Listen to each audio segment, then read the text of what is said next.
welcome to West Side Now. This is a new opportunity for us here at Chamberwest to tell you about what the Chamber is doing for you and small business.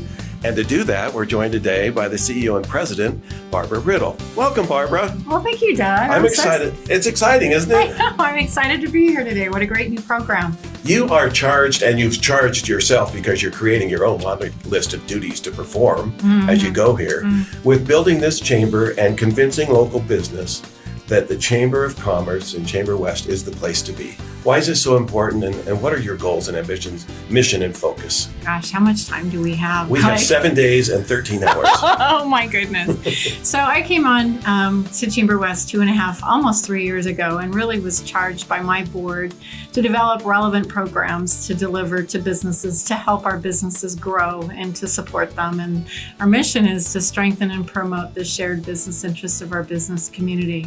And so really, as you look at a chamber, it's like, how do you do that? And it's not just about party and parades. It's not what we do. We're more focused on what they call a 3C chamber and being a catalyst for business growth, a champion for a strong community, and a convener of leaders and influencers that get things done. And so we offer a lot of programs through our chamber, understanding that this community is really like local to global. We've got so many small businesses, startups, to global organizations that operate headquarters out of our community. And so how do you service that community as a Chamber of Commerce? And that's really kind of been part of the challenge and the excitement and the fun and the energy of feeling like you can really get in as a chamber of businesses and to do something to help those businesses grow. Let's start with the boundary parameters, because a lot of folks will say, oh, there's a Sandy City Chamber, there's a Salt Lake City Chamber, but immediately you're different because you're looking at different communities that are all part of Chamberwest. Oh. Define your corridor. Okay, so there are a lot of different chambers within the state, because chambers of commerce are, I think, really important to a business community, and we're a regional chamber of commerce. So we incorporate or we focus on the West Valley area, which is the second largest city in Utah. We have the city of Taylorsville, which is the 10th or the 11th largest city in Utah. And then we also have the township of Kearns and the businesses within those communities. But we also attract other businesses that either do business in our community or they're maybe close to our community because they align with what we're doing and they find value and relevance for their businesses. They also try to grow within the community. So, we may have an organization that is just on our boundaries, but the majority of their employees live in our community. And the thinking is, and I think it's true, is a strong business community lifts all boats, so to speak. It makes for a stronger community as a whole for everybody when you've got a strong business community. And I've traveled the world and I've been lucky to do that. And the countries and the places that are most successful have that strong small business approach to thriving economies. And that's what you have to build here with your chamber, isn't it? We really do. We really need to support our small businesses because at the end of the day, that's the core of getting your business kind of functioning. It's the engine of your business is your small businesses. Your small businesses they employ a lot of your local people. They support your larger businesses with goods and services. But that's where, you've got a lot of diversity within this community for small businesses. And as a chamber, we've really worked hard to grow programs that benefit small businesses, both from a professional development, personal development, business development, educational programs, or access to a legislative affairs committee so they can engage in the policy process if they have the time and the energy to do so. One challenge that we find with small businesses is really, they have fewer employees. So you've got people that aren't able to get away and they're just trying to keep the doors open and do their business and do their jobs. And so how do you deliver to those? And I think how you do that is when you're out and about, if they run into an issue, let's say with, they've got maybe something that they need to talk to the city about, but they're not sure who to talk to in the city. Or garbage, street, sewer. Yeah, or maybe they've had an issue related to like an ingress, egress, coming off of 3500. Sure.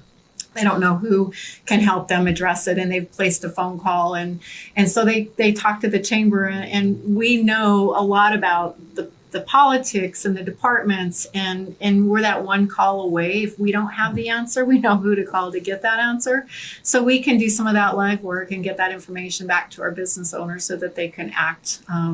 So it's a lot easier for them. And we try to make that easier. Again, back to trying to strengthen and promote our businesses. It seems like the chamber, Barbara, would always be looking at a glass half full approach in attracting new business members rather than a glass half empty, because you have an incredible diversity here in those areas that you mentioned. And some would say, oh, what a challenge. And you say, what an opportunity. It's an amazing opportunity. In fact, one of the things I'm really proud of, and I find that as I move around within the community, everybody's really proud of the fact that we're the most Americanized area within the state with our diversity. We have people that move here into this community because they feel like it gives their children more of an Americanized view, so to speak. It's just, there's a lot more cultures that are represented and a lot more people. And I think diversity makes strength.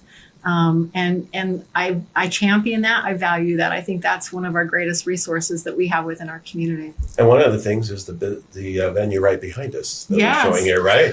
The Utah Cultural Celebration Center. And if you haven't had a chance to visit that, they do a lot of programs because they have a real cultural kind of programming that they do. And they bring in traveling exhibits. And right now they're actually doing something around the holidays that's on every Monday night. But that's part of our community, and they really try to give back. They have a Day of the Dead, around in the October timeframe, which is really kind of Unless you're a parent, which is every morning. I know. Well, it's not good. Especially during the holidays. I know. But the other thing that's really cool about the Cultural Celebration Center, it's not in their name, is they're our local conference center. And they've got some beautiful meeting space. And I hate to even say it because they're getting so busy, and we do business there, but they're cranking it. They're doing such a great job, and it's a beautiful venue. And we have a lot of beautiful venues. I mean, there are things inside the Chamberwest area that everybody obviously knows because you've got the Maverick Center and the Cultural Center, the Ice Sheet and other things. And then you also concentrate on building the business of a mom and pop shop if they want to be a member. How do you balance that? Oh gosh, how do you? It's hard. It's a continual challenge. I'm glad I'm not the challenge. president CEO. No, it's just you can't be everywhere all the time. So you really depend on word of mouth with businesses finding success and being engaged in the chamber and sharing that with other businesses that they work with.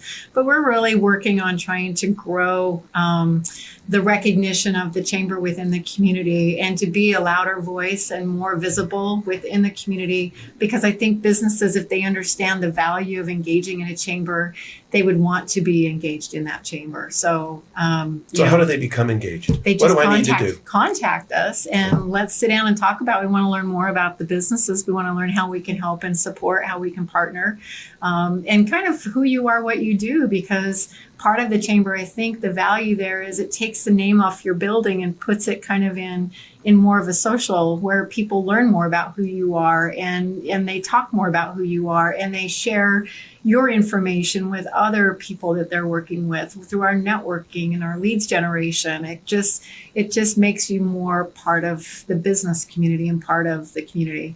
You find businesses that will maybe open up a brick and mortar and be in a community, but they don't engage. And people come to work and go, and maybe they've got some customers that come specific they market to, but they're not really, the community doesn't know as much about them. But when they engage in a chamber, it's like they can tell their story and it becomes more personal and it just becomes a bigger part of the community. And your whole idea of helping that business has to be shop local. Because there's these behemoths out there, we know who they are, Amazon, eBay, et cetera, and you have to protect the possible retail, brick and mortar, whatever it might be, of that local business. And that has to be an incredible challenge. Or, as I said, an incredible opportunity for you, but it's not going away anytime soon. No, you find there's balance because, people shop in all different ways today. But we do a shop local campaign, mostly through the holiday season, and a reminder through the year with what we can do. And it's just, there's so much benefit to spending your dollars in your local brick and mortar because these are our neighbors and our friends. They employ our kids or our families. They pay local property taxes. and they dress up our streets. They create commerce and activity and positive things within our community. And so I think it's super important to be engaged with local business and to support local business. And, what I love to hear is businesses supporting each other and chamber members supporting each other. It just kind of breaks my heart when you've got businesses that are buying from companies outside of the state, especially, or outside of our area. I love it. It's a win for us when businesses are supporting each other. And I had talked to you about this before, and this might just be me opining, and I apologize if that's the case. But it seems like there are a lot of cities where the chambers don't play the role that traditionally they have played. And it seems like you're saying, forget that. We are not only going to play that traditional role, we're going to raise the bar. Mm-hmm. And we're going to be what the chamber is always supposed to have been for local business. And I don't want you to dog on other places, but you know what your focus and goals are, and you are raising the bar here. We've introduced some really cool programs within our Chamber of Commerce. So we do our monthly luncheons. We collaborate with some other chambers for a multi-chamber luncheon as well. We do a legislative affairs committee because we want to work with our legislators and make sure they know who our business leaders are. So as we're dealing with policy impacting business in our community, that it's our officials and our experts that are being questioned and able to contribute to the conversation. We're really proactive actually during the legislative season. So in fact, those that engage in our legislative affairs, they learn a lot about how that process works. They help educate the rest of the committee as to how different legislation possibly impacts business. And then we're working with our legislators, and there's a lot of cross promotion and interest within the industries as well. So our healthcare is learning about air quality, is learning about economic development or water development. And I've learned so much about water development over the last few years. And you know what, if we don't have water development, we don't have water, you don't turn that tap, water doesn't come out, we got a problem. Hello, Flint, Michigan on the line. I wouldn't go there. But anyway, so we do have that. We've got a really strong women in business program. In fact, fantastic. The theme this year is shattering the glass ceiling. It gives an opportunity for business and development as well as personal development for women that are members of our Chamber of Commerce. So that's been a really strong program. And we need to do a whole program just on that. We do. We do. And we do have a conference that we offer in the spring, and it's a full day conference. We also introduced, because of how successful that conference was, we introduced a fall business conference for our general membership. And that's, general sessions, 12 breakouts, a real focus on topics that are relevant to business owners, business leaders, managers, employers, so that they can stay on top of current policies or current regulations or what's most current in HR laws. So that was really important and a huge success. So we'll continue that. We're going to introduce a quarterly HR executive series, so our folks can learn what they need to know, especially as it relates around HR. And for our larger companies, they have those resources. For a lot of our smaller companies, they don't have those resources. So we want to make that available to them so that they can be the best that they can be.